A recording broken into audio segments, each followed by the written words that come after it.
So hopefully we're better people for that, making you a better person, more well-rounded. All right. So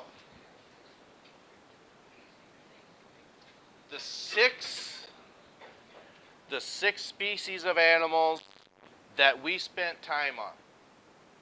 When you think about it, there was probably 12 that were in that video, probably even closer to 20. I don't know. I never spent enough time to actually look at that.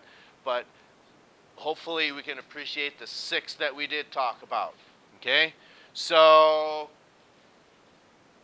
if you can actually name them, chances are you can picture them in your mind. Name one. Cephalaspis, that's one. Iceuithes, Inerpetin, Diictodon, Corgonopsid, and the other one starts with a P. Petrolacosaurus. I think those are the 6. We went through them pretty fast. I get that. Okay, so what we want to do is just take a little bit of time here. Hopefully you can appreciate, this one's pretty straightforward. This one here, what would you visualize? What is that? That's a Diictodon. What is one of your first clues for that? Okay? It's a burrowing animal. Okay? So if that is the case, which it is, why is burrowing such a great adaptation for this animal? Escapes predators. Okay, it's a cooler environment. All those are factors into the success of that species. Okay, 1 down, 5 to go. What would it feed upon? What are tubers? Okay. Okay. So you have a chance. This is recording now. You can go back and watch this at any time. Hopefully you're soaking this in, so what we watched, you can hopefully picture as being relevant. Okay? Hopefully we can visualize that as easy points. Supposedly that's what free throws are supposed to be, as easy points, but are they? Yeah. All right. They're supposed to be. Doesn't mean that they are. Some of it is, a lot of it's just dependent upon your attitude. Okay? So let's try to maintain a positive one. Okay. So 1 down, 5 to go. Okay? Hopefully you can visualize this one's pretty unmistakable. That's a cephalaspis. So what are some, let's say, adaptations that's important for this species of animal? Okay, so what's that protecting? And that brain has something important inside of it. Stores memory. That's right. Okay? 2 down, 4 to go. We'll try not to repeat these. This one's something very significant. Okay? So, besides this one and the cephalaspis, what would they have in common for reproduction? Yeah, they're both in the water because they're aquatic animals. But this one was a hallmark of evolution. Why? It's the first vertebrate. Okay? So we could trace all the ancestors back to this animal. Reptiles, birds, mammals, amphibians, and to this evolutionary advantage of being the first vertebrate. Now, it's one thing to say that an animal is a vertebrate, but what does that mean as far as its skeleton is concerned? Which is important. Why? So it grows with the animal. Okay? So in other words, for those of you who go out and take anatomy and physiology, this is part of your spring evaluation as well. Not all of this, certain number of these bones, okay? But what we see happening, the skeleton will grow with you as you go. This is, you could say, Would you call this gradualism or punctuated equilibrium in your case? You're gradually changing. You're gradually growing larger. That's gradualism. What was the example we gave for punctuated equilibrium? No. The animal we gave yesterday. The legs got longer. A horse. Of course, of course. Yeah. It does. See? For those of you who keep paying attention, doing the little things right, that probably pays off in the long run. Those that don't, their choice. Okay. So, 3 down, 3 to go. So if we're really good, you can tell me which ones are left. We did the Daiictodon. That was the first one we saw. Okay?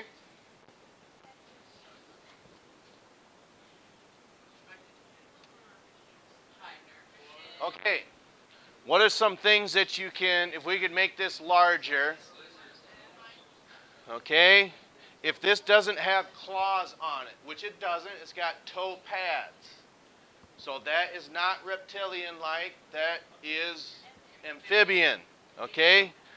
Even though these legs may look like they're close to right angles, which they are, what is the ventral side?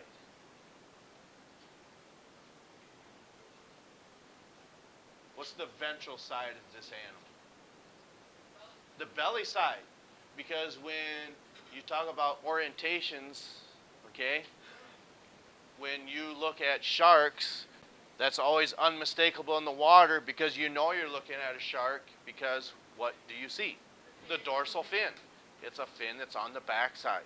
Ventral is the opposite of dorsal. So if we see this is the dorsal side, then this is the ventral side. Okay? Now, we also have a tetrapod, 4 limbs, toe pads. And if we could enlarge it, what does the skin look like? Smooth or rough? It's really smooth.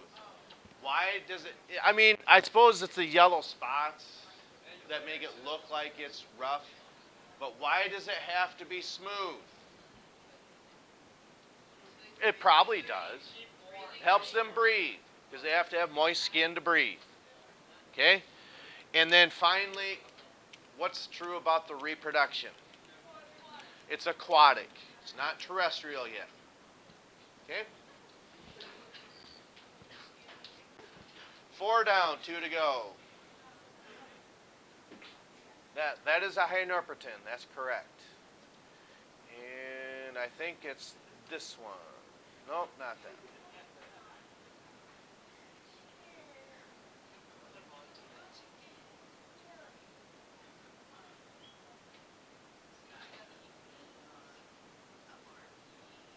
Oh, maybe it's... Yep, here we go.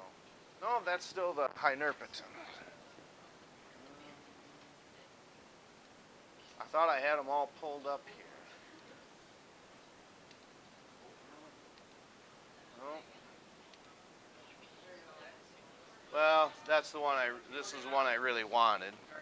Okay? Now, even though you're not looking at it straight on, okay? If you can, some people can draw in 3 dimensions, and it's not that that's what we're seeing here, but how can you tell that this is more so mammalian? Like, they really shouldn't have this hair on here, I don't think, but how would you visualize that's almost mammalian like? One is the legs. It's got what? Well, so does the hynerpeton. Okay. And what about right here? Those teeth. Okay. Very long canines. That's right. So, and is this what we call a synapsid or a therapsid? The therapsid. Okay. So, 2 things to keep in mind: a gorgonopsid, large canines. That's mammalian-like. The limbs directly underneath the body. That is certainly more mammalian-like, making it a therapsid. Then the last one is that Petrolacosaurus. I thought I had a picture of that.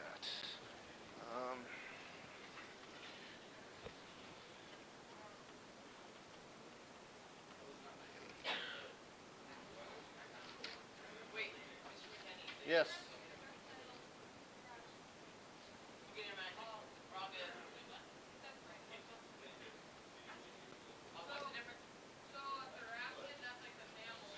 Yes. Yes. That's correct. Okay. It's most closely related to mammals than any of these other ones up here. Yes. Okay, now, as you're looking at this, okay, even though we can't see this in 3 dimensions, okay, those legs are splayed out. So that means he's just laying out like this, okay? For instance, if we, sometimes it can be tough for giraffes to find water. Well, not that they find it, but it's hard for them to drink because as they lower their neck down towards the watering hole, maybe they can't reach it if they're standing straight up. So how do they get that neck or their head closer to the ground? What are you doing? You spread your legs out. You splay them, just like what this animal's doing. So these back legs are splayed out. These are maybe a little more closely underneath. Notice, the legs are at right angles, okay? So its ventral side or its belly is a little higher off the ground if it was standing up. What's another characteristic that makes this a Petrolacosaurus or reptilian? Tough outer skin and claws. That's right. I don't know. We didn't talk about that. A synapsid, you mean?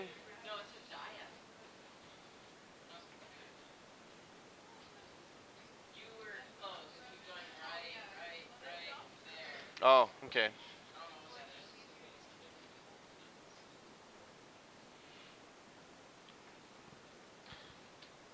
I don't know if it has something to do with his jaw structure, maybe. But 3 things we want you to know. 1, it's a maybe there's 4. It's a synapsid. It's got claws. But most importantly, the skin and reproduction. What about it? It's all terrestrial. So what are the eggs? They're entirely encased in a what? In a tough shell.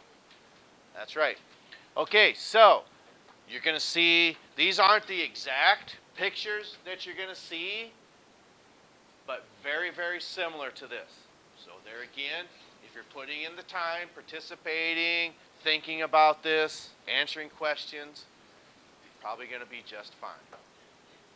Again, a lot of it just comes down to the type of attitude that you would have towards this. If we think that we're going to go into profession, they're always going to like going to every day. I truly hope you find a job like that. That makes it great. But there's always going to be days, I shouldn't say always, but there can be days where it just makes it some more tough than the others. Okay, so review again tomorrow. Now, for instance, on Friday, if you believe the weatherman, we could, I'm not saying that we are, it is possible we could have an early dismissal. Okay? Because of the weather. We've got our review time in. We'll probably be here tomorrow, but if we're not here on Friday, the next time I see you past Thursday is when your exam is. I don't like having homework due on long weekends or Mondays or exams on long weekends or Mondays. But if the weather interferes with that, we can't get around that. Yes?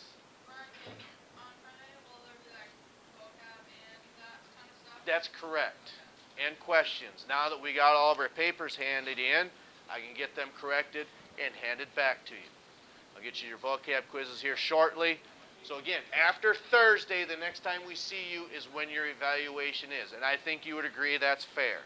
All right. So again, we will catch up to you next time.